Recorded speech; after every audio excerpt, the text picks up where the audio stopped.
Hi. Of course. I'm happy you set up time. How can I help?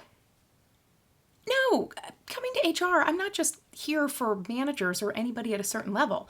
I'm here for anybody in the organization to talk things through. So, what's going on? Okay. Did you have a conversation about it? Well, absolutely. And I know as an employee, sometimes you may think, okay, how do I follow up with my manager? But we can talk about it and I can give some of my thoughts. And also think about how to have that conversation with your own manager as well. Because if a manager says you're asking too many questions, I totally understand how that can be hard and you don't know exactly what that means because, we're often taught the best thing to do is ask questions. And then if someone tells you, but you're asking too many questions, it's like, where's that line in the middle? But what do you think? Okay, and you are welcome to ask me. But specifically, when you're having that conversation, or your manager said you're asking too many questions, what was that about? Okay. Well, it is. I mean, when you're getting an assignment, especially something new, asking questions is really important. And so thinking about those and asking what you need to know matters. And trust me, as a manager, and your manager would likely say the same, it's much better to ask questions than to not ask any at all and just go down the wrong path.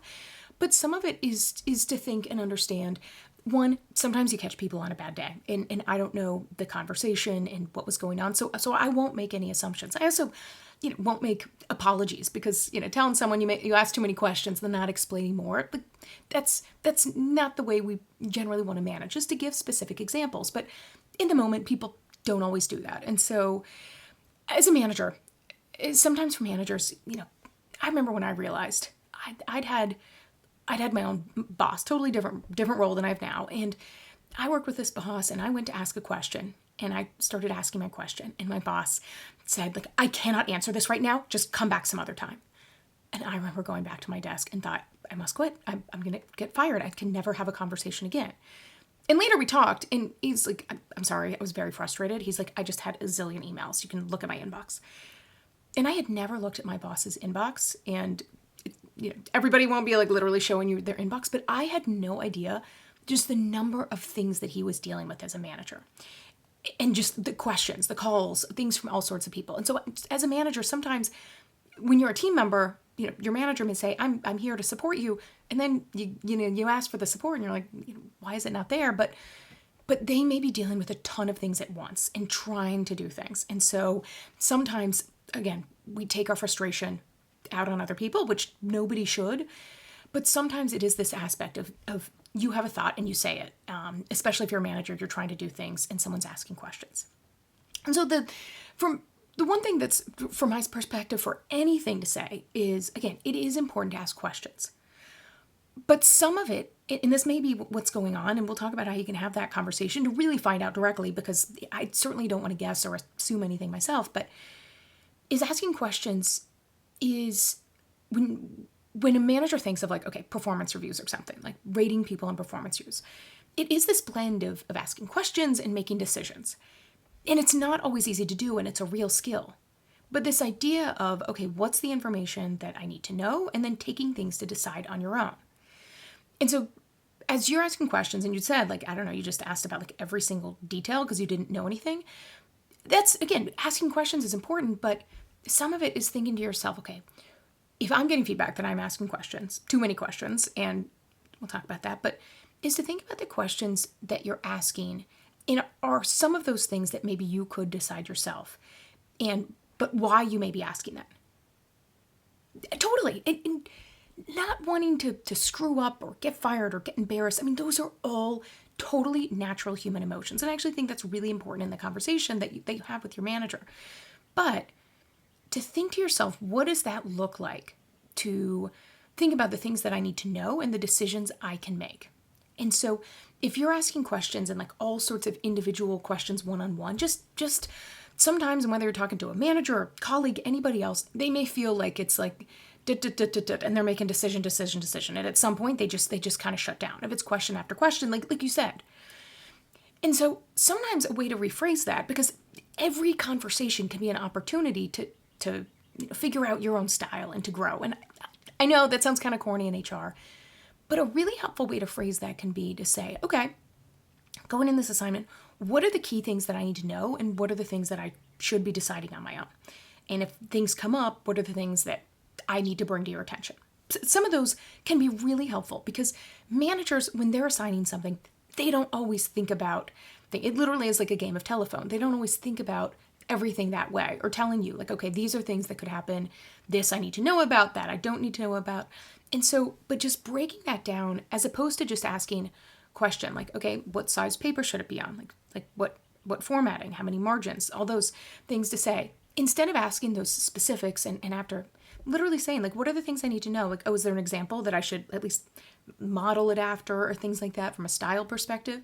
And so thinking about how you can break it into categories and then say, and what are some of the things I should decide myself? Are there any guardrails I should watch out for?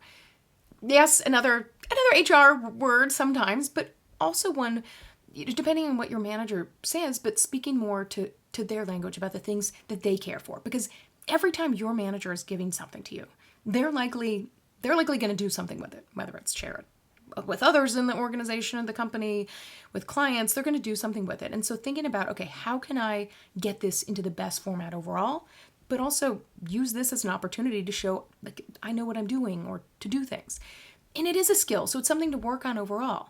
But if the feedback is asking too many questions, is to think about the way that you can ask those questions in batches. So truly, what are the things that I really need to know? What kind of things can I decide? And what are the kind of issues, if they come up in the meantime, that I should flag to you? And what should I just try to work through or work through internally on my own? Those 3 questions, for example, and it can depend on other things you're working on.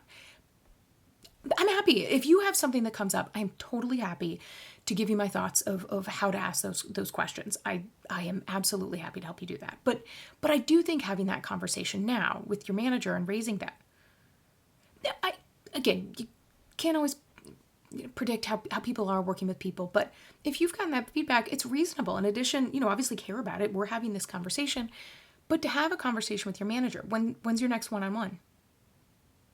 Okay. So in that one-on-one, to say, okay, I know you gave the feedback on asking too many questions. Totally hear that. And the last thing that I want to do is just ask question. What I want to do is make sure I'm asking the right questions and also thinking about things I can decide on my own. And so as we're going through, as opposed to just asking a bunch of specific questions, really thinking about asking you instead, like, what are the things I need to know?